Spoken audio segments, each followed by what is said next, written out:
Okay, well, really quick addendum from the previous story we just covered. My friend Gordon, who is a freshman at UConn, just said, I wasn't able to get into the Shapiro event either. Everyone wanted to go. More conservatives on campus than people think. Thank you, Gordo. By the way, the Justice Department is asking to see a memo reportedly outlining serious wrongdoing at the FBI and Justice Department under President Obama. House Intel Chairman Devin Nunes is taking steps to declassify the memo summarizing the findings of his Russia investigation. Well, a letter from the Justice Department charges that it would be extraordinarily reckless tonight to release the memo without first giving the DOJ and FBI the opportunity to review it.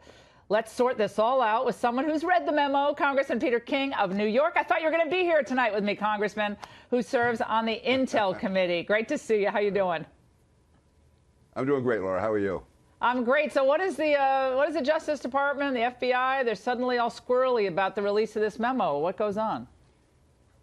Yeah, well, this memo, it's a 4-page memo put together by a very talented professional staff on the committee, reviewed by all the Republican members, made available to all the members of the committee, and voted out of the committee last week to be made available to all the members of the House. The findings in here are very, very significant, showing, I believe, either terrible mistakes or deliberate wrongdoing at high levels. And right now, the Justice Department, and what Devin Nunes plans on doing, because over 200 members of the House have looked at it, only about 10 Democrats, by the way, and there is a clamor by the public to see the memo.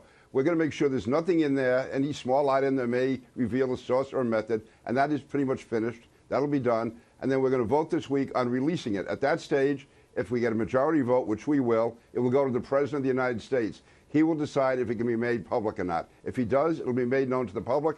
This letter from the Justice Department, Laura, listen, I have great respect for the FBI. I generally have great respect for the Justice Department, but we have gotten almost no cooperation from them at all over the last several months. We had to go to court to get documents we were entitled to, long, hard fights to get basic documents which we have an absolute right to see. And now the Justice Department, if we gave them this memo, what they would do is it'd be passed out to all their friends in the media to tear it down before it even gets out there.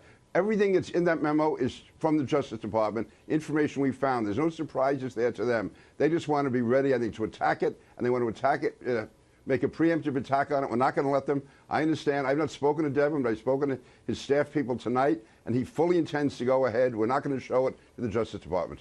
Congressman, knowing what you know now, you've read the memo, you've seen the evidence so far.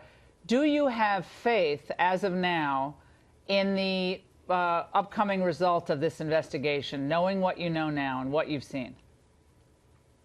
Yeah, well, I've sat through, I don't know whether it's hundreds of hours. I mean, I've been in there for probably 20 witnesses who have come before our committee, and certainly all of the major ones I've sat there for 7, 8, 9 hours.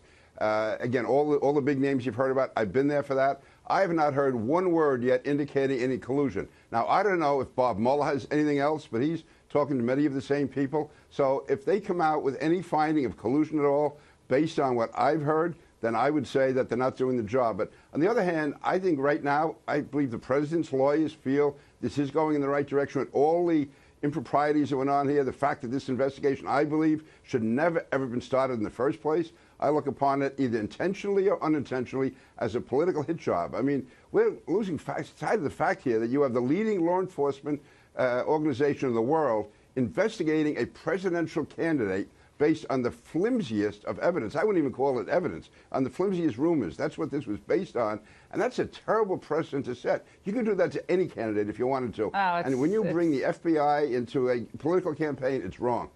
Well, I want to play for you a clip I watched this afternoon of a former RNC chief, Michael Steele. He was on MSNBC, and he was criticizing Congress and anyone in the media who would cast aspersions on the FBI here. Let's watch.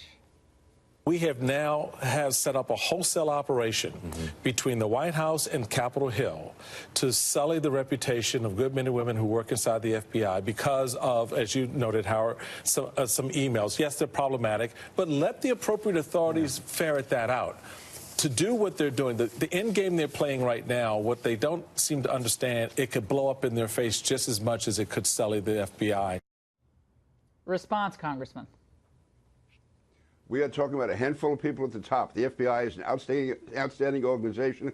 There are people at the top, though, who have not served the FBI well. And I would say the rank and file of the FBI appreciates what we're doing because they are concerned. I mean, I've heard from retired FBI people who are shocked about what's coming out. And to me, the emails and the text messages, that's all important. But that's really just an indication of this investigation from the start should never have been started. It's based on a false premise, and that's continued right through. And whether we're talking about the FBI, whether we're talking about John Brennan at the CIA and others, this to me has all been a concerted effort to go after Donald Trump. Listen, you have a lot of reasons you can disagree with Donald Trump, but to say that he was colluding with the enemy when there's no evidence there, to me, is shameful. And it's going on now. I think it's significant that now it's being leaked to the New York Times that they're talking about obstruction of justice, about events that happened 6 months after the campaign was over. The campaign where the Russians apparently colluded.